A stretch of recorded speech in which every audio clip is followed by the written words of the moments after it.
Hey, welcome, all my right thinkers. Thanks for tuning in and check out your boy P-Funk thinking right out here in the lab, and I'm still in the book. We just getting started. I'm about to give you a nice lesson on Egyptian yoga and mythology and philosophy. Good stuff. Short but good. Let's go. Rightisms, 25 rules to live by. Storyteller, story with a message. There's a message in my stories for life. I give you life lessons. You tune in and receive them. I appreciate you. We got a good thing going. Let's do what we do. Right thinking. Mission is to enlighten, inspire, educate, and motivate you, the individual, to a higher spiritual level of enlightenment. Right thinking way of life through mental and spiritual discipline, practice daily, will help and guide you to obtain your goal of reaching spiritual enlightenment, aka know thyself. My mission is that all right thinkers know thyself. If you're a right thinker, your goal is to know thyself. You see where we're going with this? Let's get that together. So I asked the question daily. Do you know you? You will when I'm through. That's what I do. It's rhetorical, but if you don't have to answer for yourself, tune in. I got you. A person who knows not and knows not that they know not is foolish. Disregard them. A person who knows not and knows that they know not is simple, but you can teach them. That's why I do what I do for you. Appreciate you too. Stay tuned. I got more for you. A person who knows not and believe and think that they know is dangerous, avoid them. I do. A person who knows not that they know is spiritually asleep. I can awaken them. I'm your spiritual alarm clock, here to wake you up with knowledge of self. That's what I do for you. A person who knows and knows that they know is wise. Follow them. All these persons reside in you. Right thinkers, know thyself and always to my yacht be true. We moving along in the book. We on page 15. We making some headway. All right, let me get this information so I can get on the bite. I got some things to do. So this is going to be pretty quick but thorough, hopefully. Egyptian yoga, right? Let's talk about Egyptian yoga and mythology and philosophy. They all tie in together. Good information. Let's start with yoga. Yoga means union. Between who? You and God, your higher self, okay? Your conscious. When you go into the meditative state, you're communing with your higher state. That's the concept. The philosophy of yoga is espoused, broken down by our ancient Egyptians and incorporated no less than 4 words whose exact meaning are equal to the Indian word they call yoga, which means spiritual union. Spirit and consciousness. You got to put them together from matter to spirit. Spirit becomes matter. Working together. That's the union you're trying to make, which means what? Spiritual man. Spiritual union. The 4 hieroglyphics, symbols, I'm about to show that to you, break that down in 1 second, means what? The 4 hieroglyphic symbols, used on the front of the book cover represent the 4 words that's in Egyptian philosophy that also means yoga. I'm going to break that down for you. They are Nefer, Semer, Ankh, and Hotep. Usually I will wait till I get chapter 7 because chapter 7 is when they do the signs, the symbols. I'm going to do that for you right now just to get this information in. I'm going to read a whole page of information breaking down for you the signs of yoga. The first one, that's Nefer. First one is Semer. Second one is Nefer. Third one is Ankh. Fourth from the bottom, that's a sign for Hotep, supreme peace. And you see this guy here? That's you. That's you and I, okay? Haru, the spirit that's in me and you, in full flow, okay? Let's go. I just broke it down for you. The first thing you must notice in remote times of Egypt, everything was done with signs and symbols. I just gave that lesson, all right? Be particularly careful. All right, but the symbols of the hawk is represented by Haru, the spirit, okay? It's used to represent the all-encompassing, Ra also wears the falcon head, divinity, God, the supreme being, the creator of all things. Again, we give a whole bunch of attributes and still come down to God. We didn't have the word God, ancients didn't. I say we, yeah, but they had the word nature. Okay, that meant God. And what is this? The hawk is also the symbol of what I just told you, our human soul, the spirit that's in me and you. That's Haru.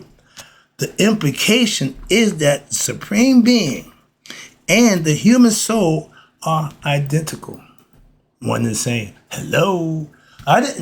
Stop telling me what you didn't know. Learn and understand and do some due diligence and get some more inside knowledge for yourself. Okay? Help yourself out.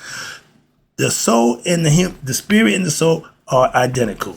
Here, again, Haru, the hawk, is shown holding what we call the shin, the symbol of eternity, and the ankh, meaning the symbol for life. The United States copied this, as they do everything else. They use the eagle, okay? But instead of having the shin represents eternity, that's the top of the ankh, depending on how you explain it. But then you got to keys of life, the ankhs. That means life. So together, that's eternal life. That's what the spirit has. See the sun disc? That's his father. Okay, let you know who he of his father. That's us, again, spiritually. And let's talk to the science. The hieroglyph for the symbol, the first one. You see here, this is the trachea, the windpipe. And these are your two lungs. This is also the trachea, the windpipe, but this goes to the heart, okay? This is the side, the top part, they say the female ovary, the womb. The bottom part is the male phallus, and together, they come together, they offspring, either male or female. The bottom is Hotep, the bread of life. This is the bar that feeds the gods essentially, eternally, forever. When you reach there, you can eat with them for eternity. That's the concept. So I can break it down a little bit better for you, but that's what the concept. Now, the first one, the hieroglyph, the Sema. The Sema Sma represents by the union of your two lungs and the trachea, the windpipe. It symbolizes, what's this? The union of what we call your higher and lower self. We know it to be who? Haru, Set. That's you. Again, the union of two symbolizes coming together, two things. Again, opposites coming together to make the whole. The second hieroglyph, Nefer, okay, is close to the pronunciation of Neter, but it's expressed by the union of what? Your heart and your trachea symbolizes that which is what? The most beautiful thing, the highest good, the supreme good, the AKA the greatest achievement, or we know it as Nihas. Some of us call it enlightenment, Horushood, Christhood, whatever it is. But it's an achievement that the heart and mind come together as one. That's the highest good. The supreme sun and bunny. Okay? Now, the Ankh, the hieroglyph for the Ankh, the most recognized sign in Egypt. It symbolizes what? The union of the cross, which is male. I tell you, this thing here, all male. Okay? Ain't no female in there. That's death. Why? You can't reproduce. You can't repopulate with two men. You ever been in the assembly line? We don't cross swords. I'm using that vernacular and the concept. Y'all using a train, okay? Gangbang, whatever you want to call it. But it's more than one getting busy, you and the boys, and we don't cross swords. That's the concept. Moving on. All right, but the Ankh is the symbol of union, the cross. They show you the male part. And the circle, the top part, the loop, I just told you, that represents the female aspect or the womb in oneself, leading to the what? The transformation of androgynous. That means male and female, he was or she is. Thus, the two become one. Okay? Male and female coming together. When it's in the physical, you create life. This ain't gonna create life. Two women can't create life. Nature made it that way. Perfect. Next one, last one, the hieroglyph for the hieroglyph for the Hotep. I spell it H-E-T-E-P. The O and the E in Egypt pretty much had the same enunciation sound. So the supreme peace, that's what it means.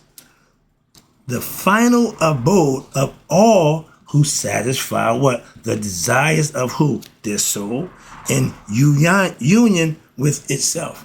That's you knowing who you are through the physical consciousness and living and producing the manifestation for yourself to what? Know thyself. That's the goal. That's the purpose. And the last one I just showed you. Oh, this is the good one. This one. All right, quick. when you see Jesus, he always have a halo, right? Okay, and a big heart. So the heart means he became empathetic. He passed the third level of the chakras, and he was open and better for himself. Moving on, but the concept here is, I showed you the Urias. They call it the halo, okay, or Haru hood for some, Christ hood. You're anointed. When you get knowledge of self, open the seventh round, the chakra, and become enlightened, that's the halo. You got the crown that represented by the sun disk. And the Urias is the serpent that goes around it for your protection, okay? The cobra is always ready to what? Do what it needs to do to protect. And what it's protected against is ignorance, okay? That's the concept. The word Christ is not the name, but a title. Excuse me. The word Christ is not a name. Understand again, the word Christ is not a name, but a title. Like vice president is a title. Christ means, Christians, pay attention, he or she who head is anointed with the oil. What's the oil? That's the S. You ask your master, your minister, your preacher, what's the oil? Okay, consciousness. Oh, I'll let the cat back. The anointed one. Okay, here we go. But you got Haru, you got sage, you got the saint, you got the Buddha, you got Christ, you got Krishna, etc. These are all terms and names to describe the same thing. Been tell you that for a while.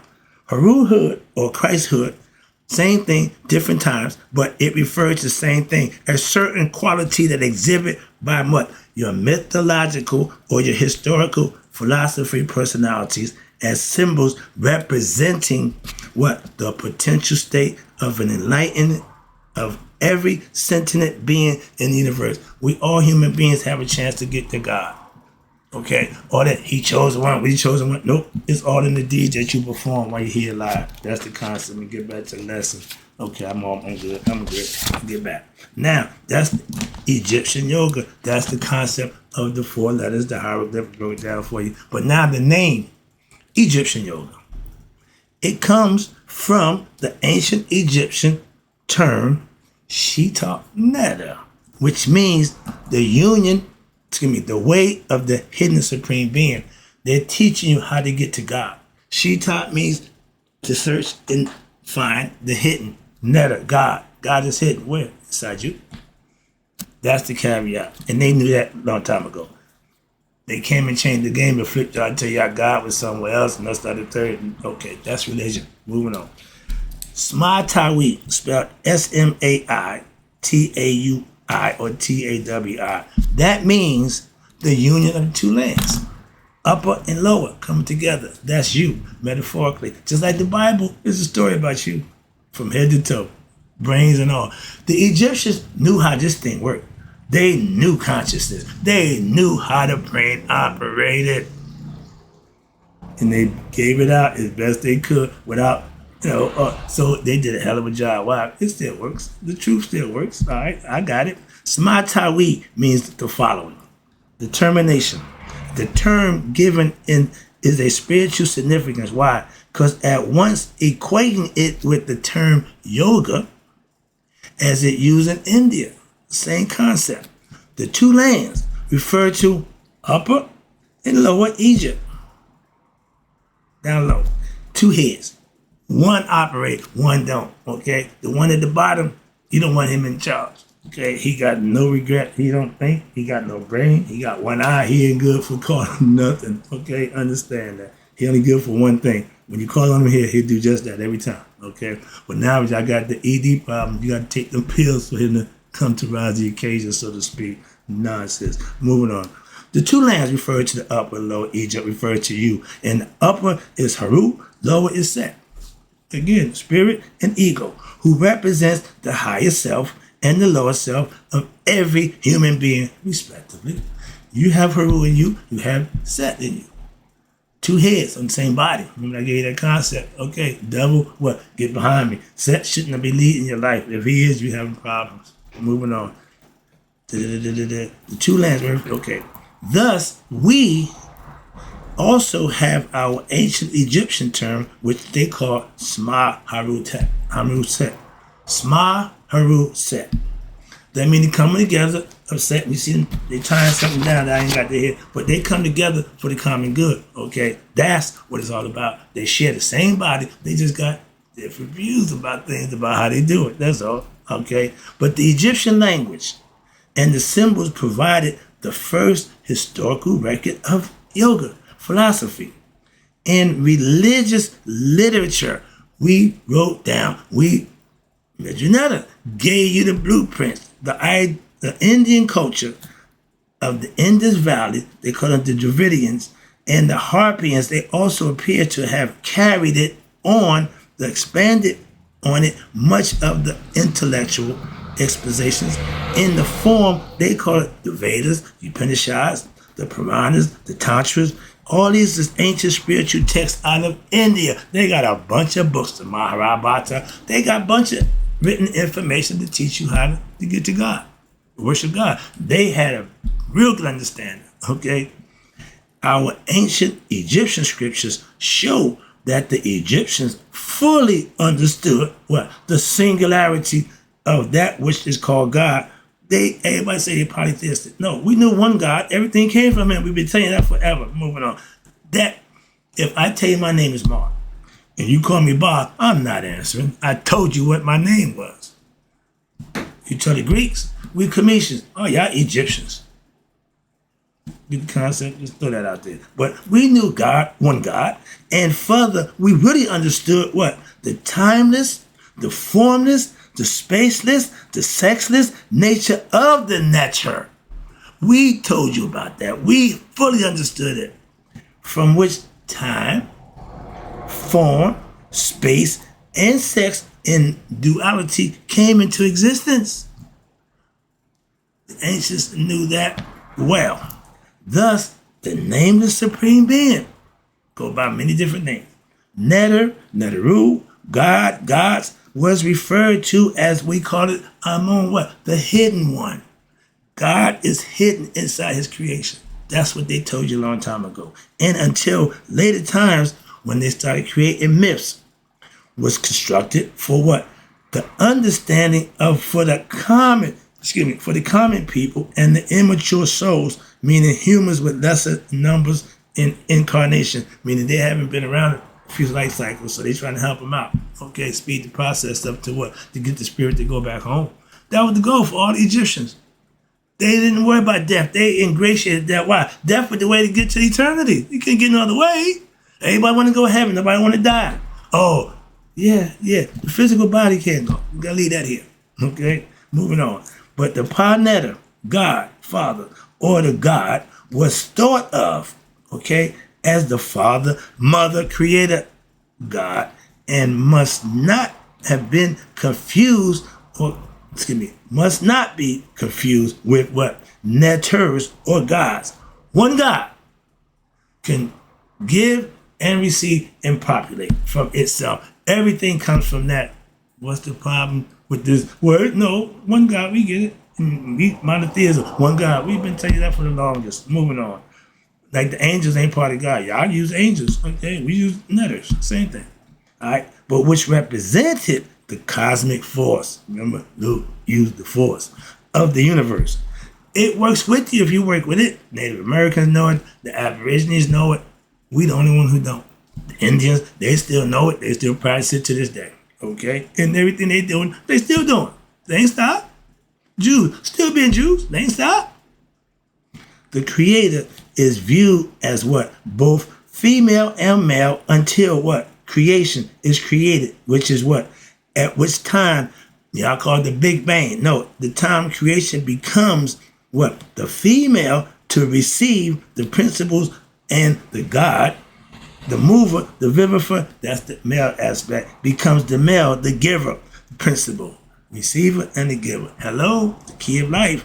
From an advanced point of view, and that's what we're dealing with here. However, God is neither male nor female. Okay? That's for the bodies. The God is neither Scotland. God is the source from which all other gods, aka netters, and even humans are all created from. The one came the many. Many names they call him. Didn't care about that. So therefore, the concept of netter, as will be seen in the following chapters, when we go through the book, you'll understand that word and get familiar with it, get used to it. It encompasses the concept that goes beyond ordinary human mental understanding. Why? Because for the common folk, netter was referred to as Nebercha, okay?